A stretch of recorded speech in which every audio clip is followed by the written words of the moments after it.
All righty. All right, we're going to go ahead and get started, everyone. We have a special guest with us today. Dr. Travis White is with us, and he's going to talk about the importance of colostrum. Be sure if you have any questions at all to put those in the comments. He is here to answer all of them for you. And at the end of this segment, someone will take home a little prize package here. We have Colostrx CX and Calf's Choice Total High Cal colostrum. So you're going to take home both of those packages if we draw your name. So with that, Dr. White, we're going to turn it over to you. Perfect. Thank you. First off, thanks to Valley Vet for having me today. I guess as way of introduction, I'm Dr. Travis White, serve as Director of Veterinary Technical Services for Saskatoon Colostrum Company. Grew up in Southeast Idaho on a cow-calf operation. After vet school, I spent some time, about 8 years in South Dakota doing cow-calf practice out there. And then transitioned to Transova Genetics and was there for 4 years, where I led their training division there, and then had the opportunity 3 years ago to come on with Saskatoon. So Valley Vet asked me to talk about the importance of colostrum, and given the time of year, we're going to talk mostly about cow-calf operations and beef cattle. If you have dairy questions, we can certainly answer those as well. But you know, calves, when it comes to colostrum, calves are unique. Well, all ruminants really. So they don't get any antibody transfer via the placenta. So if you think about human babies, we get most of the antibodies we need via the placenta. So we really don't need colostrum. Now, there's been a plethora of work that has shown the benefits of babies getting colostrum. But ruminants are different. There's none of that antibody transfer via the placenta. So the only antibodies they receive are via colostrum. So that's how they protect themselves against pathogens that they come into contact with until their own immune system can become functioning, which it starts to function at about 18 days of age, doesn't really become fully functional till about 30 days of age. And so we really rely on these colostral antibodies to protect the calf. So it's really important. And traditionally in the beef operations, we've kind of left it up to Mother Nature. We just figure Mother Nature can take care of it. But there are some circumstances where Mother Nature may not do a good job. And so if you think about things like nighttime calvings, you know, we get done pulling a calf, who's exhausted at the end of that? You're exhausted, the calf's exhausted, the cow's exhausted. The last thing we want to do is get that cow up and try to get that calf to nurse the dam. So there may be times of the day when we just need to get colostrum into that calf in a timely fashion. Other things are things like first calf heifers. So we know that first calf heifers will typically not give enough volume of colostrum, and it may be of an inadequate concentration as well. So there's going to be scenarios there where if you've got a lot of first calf heifers that are calving in, we may need to look at supplementation. You know, if we look at the beef industry as a whole, well, let me back up. If we look at the dairy industry, about 12% of dairy calves fail passive transfer. And failure of passive transfer is when they don't get enough antibody to fight off the pathogens that they come into contact with. Conversely, on the beef side, about 33% of calves will fail passive transfer. Well, why is that? Again, we leave it up to Mother Nature. That dairy calf is getting a gallon or a gallon and a half of colostrum on day one that we're ensuring is going into that, where the beef calf, we're just relying on the dam to have adequate amount of colostrum and high enough quality and be a good mother and things like that. So with those first calf heifers, like I said, they typically will have a lower volume and oftentimes not an adequate concentration. And so supplementing those calves born to first calf heifers becomes really important. Other things we may want to look at is what is the body condition of the cow. So, you know, especially in my neck of the woods, we've had 3 years of a severe drought. And when these cows come off the range, they're in poor body condition. If they're still in poor body condition as they get closer to calving, then they're not going to produce adequate colostrum to feed that calf as well. History. So if we have a cow with a history of weaning a light calf, or a calf that develops scours or respiratory disease, that's another indication that we may need to look at supplementing or replacing the colostrum for her upcoming calf. And then we have things, of course, we all know about the bottle calf. So if a calf is orphaned at birth, that's where most beef producers know that colostrum is essential to get into those calves. And then what do we do about twins? So oftentimes twins, there's not going to be an adequate volume of colostrum for both twins. So do we pull one off and fully replace it, or do we supplement both twins? We have to make that decision as we go too. The other, some other important things to know about colostrum too are it's really a time-bound effect. When I graduated vet school, which wasn't eons ago, we were taught that calves need 100 grams of IgG in the first 24 hours of life. Well, through new research, we now know that they need much more than that. They need closer to 300 grams. And it's more important to get it in early. So within the first 2 hours, that calf needs to be ingesting colostrum. So our goal is that calf is up, nursing the dam, well bonded with the mom within the first 2 hours. But if we miss that checkpoint, then we need to intervene at that point. Then our second checkpoint is at 6 to 8 hours. So again, 6 to 8 hours later, we want that calf up, nursing, well bonded. If that isn't occurring, then a second dose of colostrum should be provided to that calf. Some other areas, if we think about that calf, like I said, 33% of beef calves will fail passive transfer. Well, what are the outcomes? What are the health ramifications of that occurring? Well, we know that calf that fails passive transfer is much more likely to become ill. So about 9 times more likely to become ill before weaning. They're about 4.5 to 5 times more likely to die before weaning. They grow at 2/3 the rate of their counterparts, and their feed efficiency is decreased by about 50%. So there's huge financial implications to having a large number of calves that fail passive transfer. One of the other major things is their time to first service or time to first calving is extended by about 30 days as well. So if we're trying to get those first calf heifers bred, the time it takes for her to come to receive her first service is often extended by upwards of 30 days. So again, that can be a pretty big financial implication to the producer. So there's a lot of there's a lot of decision making that has to go on. Do I supplement this calf? Typically, when we talk about supplements, they're going to be in the range of about 50 to 60 grams of IgG, or do we fully replace? And when we talk about a replacer, those are typically going to be over 100 grams, or 100 grams or over. But again, like I said, we need to think about how much mass we're getting into that calf. So the times we supplement, again, first calf heifers, maybe just a slow calf, and it just needs 1 dose to get it up and going, things like that. But when we go to fully replace a calf, that's that calf that's not going to receive adequate maternal colostrum. Then we got to start thinking about, it's not anymore. Can we just give 1 bag of 100 grams? We really need to be thinking about 2 or even 3 bags over that first 8-hour period.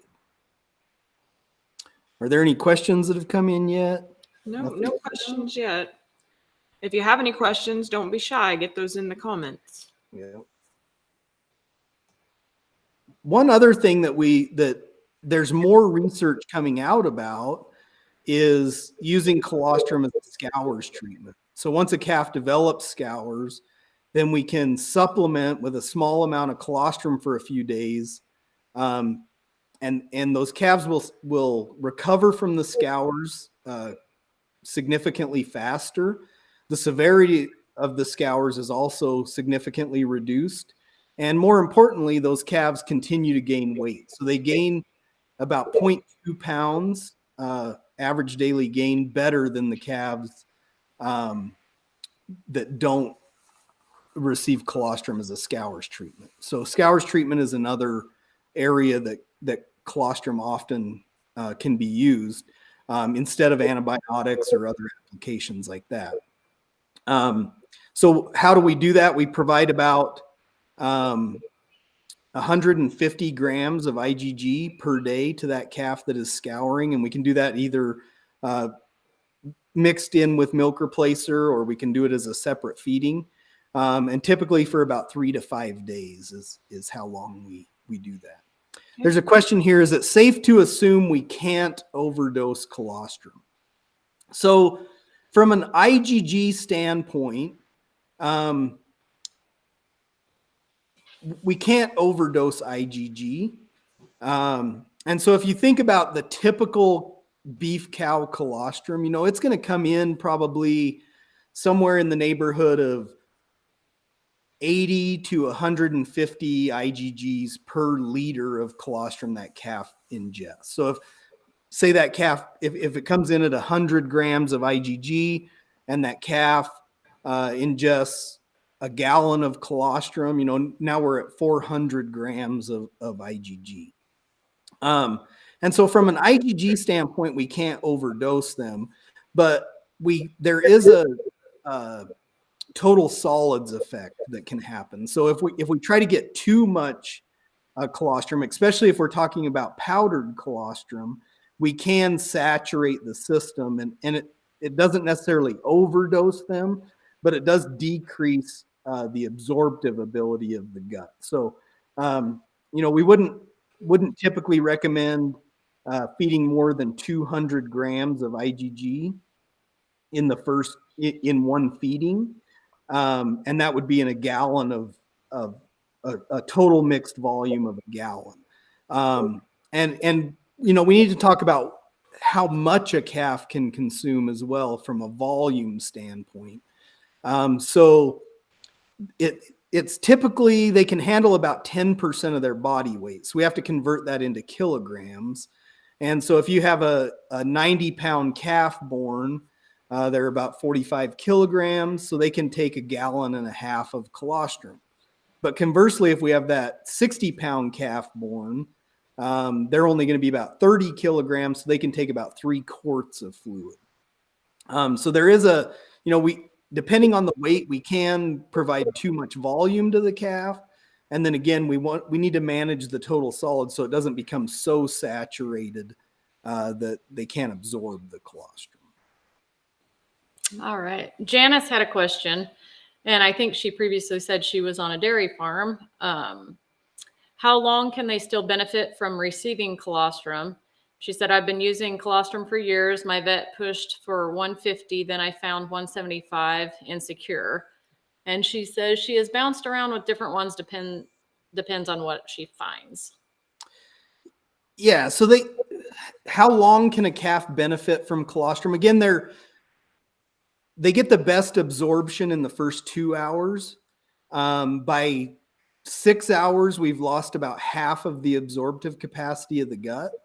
And then by 12 hours, we're down to like 12 to 15% of the absorptive capacity of the gut. So they significantly lose the ability to absorb colostrum, but they can benefit for a long period of time. So we want to get our initial doses of colostrum in early, but there is a lot of evidence that shows that, especially like bottle calves or dairy calves, providing a small amount of colostrum for the first 10 to 14 days of life will significantly reduce morbidity and mortality and improve their average daily gain. So if you think about the beef cow, for example, after she calves, there isn't a magic light switch that goes off and she automatically converts over to whole milk. There's a transition period. We call that transition colostrum.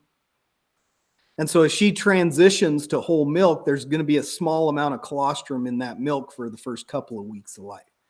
And so Mother Nature has inherently designed that into the program so that those IgGs are no longer absorbed, but they provide a local, or what we call lactogenic immunity, right in the gut. So it binds up pathogens that calf is ingesting.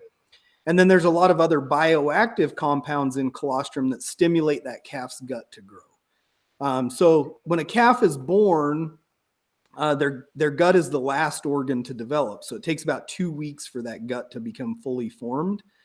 And all of those bioactives that are found in colostrum go to enhance that gut development. So there's things like epidermal-like growth factor and insulin-like growth factor that stimulate the villi to grow. So they get long and pendulous, that creates more surface area so they can digest nutrients better. There's also some natural antimicrobial agents in there like lactoferrin, lysozyme, lactalbumin that kill pathogens on contact.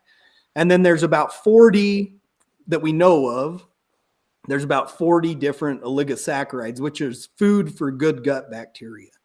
And so that feeds that gut bacteria so that they create a normal, healthy microbiome. And again, that's another defense mechanism.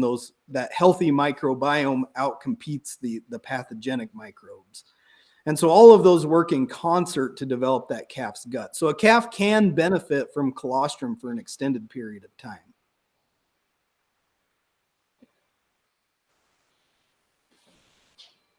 No more questions for now.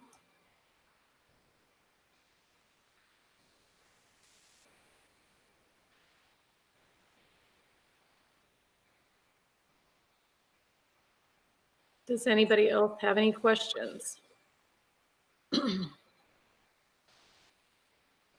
One thing I would, since I'm a dairy, if calf isn't nursing within a couple of hours, I'll give them instant colostrum, usually because I want to go to work or bed.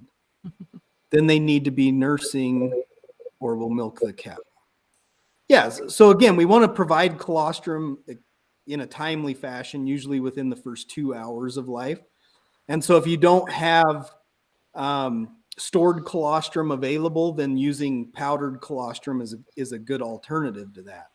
When we talk about powdered colostrums, they come in several different flavors, if you will. So there's what we call component-based colostrums. And so those are colostrums that may have colostral IgGs or colostral antibodies. But then those colostral antibodies are mixed with milk replacer, and you get a colostrum supplement or replacer. The other one would be serum-based, where the IgGs come from blood serum and again mixed with milk replacer. And the last one would be whole bovine colostrum. So that's as close to Mother Nature as you can get. So that's what we do at Saskatoon is we harvest colostrum from 1 million cows. We standardize it. We heat treat it to kill the pathogens, dry it down, package it, and send it out. So it's as close to Mother Nature as you can get. There's nothing added and nothing taken away. And again, with whole bovine colostrum, then we have all these bioactives available that stimulate that calf's gut to grow. Where with the component colostrums, we lose that ability. We lose those bioactives. So it is important when you're looking at a colostrum supplement or a colostrum replacer to try to find one that's made out of whole bovine colostrum.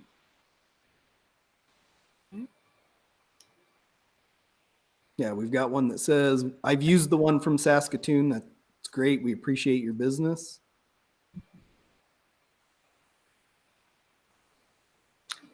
All right. Evelyn says no questions, but thank you so much for the great information. All right. Okay, well, if there are not any more questions, we'll go ahead and wrap things up here and choose a winner. Dr. White, did you have anything else to add before we draw a winner today? I guess one thing I will add is just on thermogenesis. So that's one thing that we overlook oftentimes as well. So calves need colostral fat to thermoregulate. And so, calves are born with about 1 to 2% of their body weight as a unique fat called brown fat. And so that brown fat is what helps them to thermoregulate their body temperature. But brown fat is unique in that you have to have colostral fat in order to metabolize that.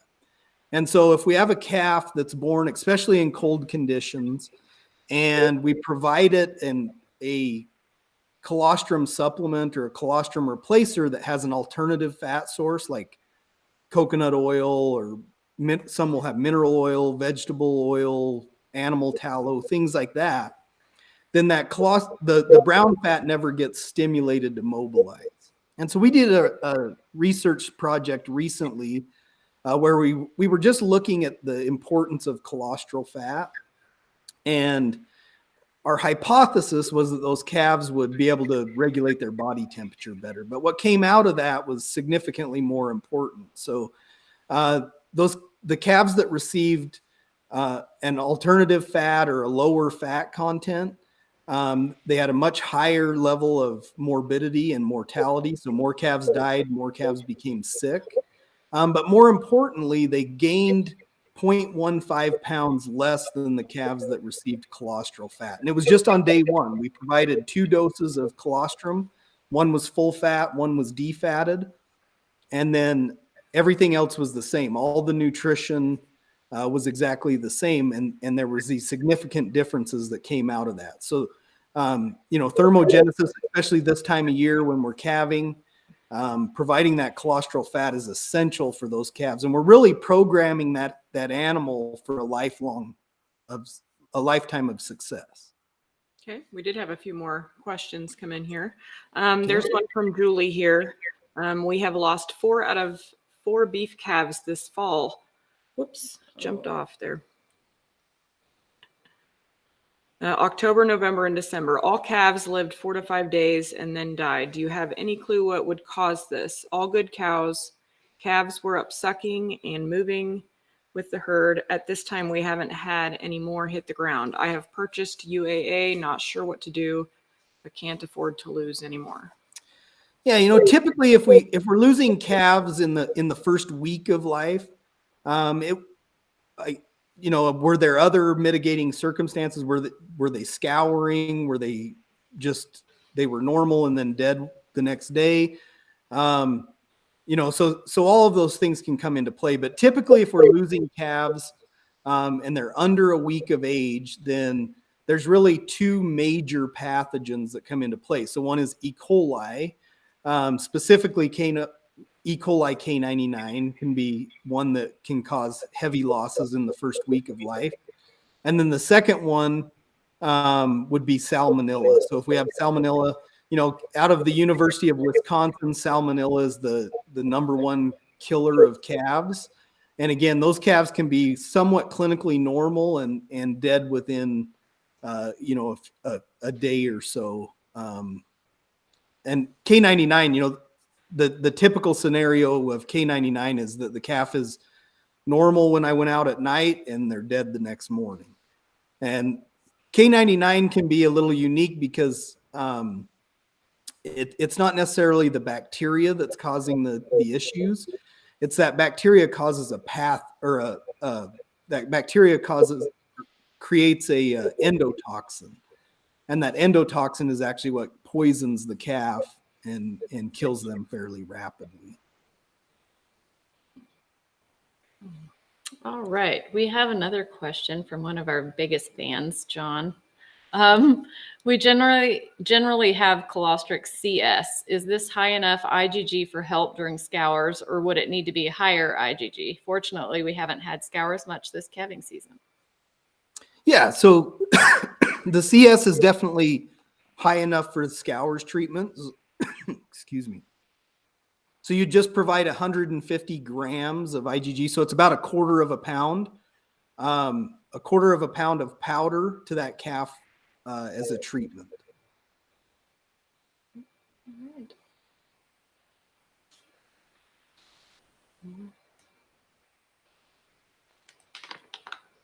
Okay. That is all the questions that we have right now. Anybody have anything else?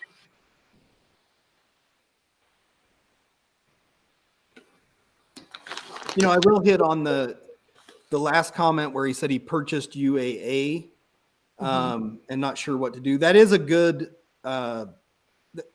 especially if it's K99, that UAA gel will bind up the toxin. And so a lot of times, again, if they're clinically normal in the evening and you're finding them dead at night, there may not be anything you can do. But if you see that calf and it seems to be a little sluggish or staggering around, then providing that UAA gel with the activated charcoal, that activated charcoal will bind up some of that toxin. And so it can help to get those calves through that endotoxemia.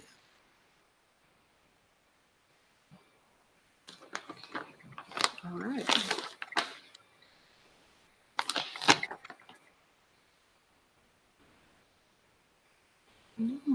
Okay. Okay. Well, do we draw a winner? I think so.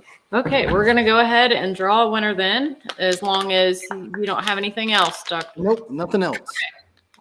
All right. All right. If you do have any more questions, please don't be afraid to put those in the comments because we can get to them later too. All right. One lucky winner is going to win some Colostrx CS and Calf's Choice High Cal Colostrum.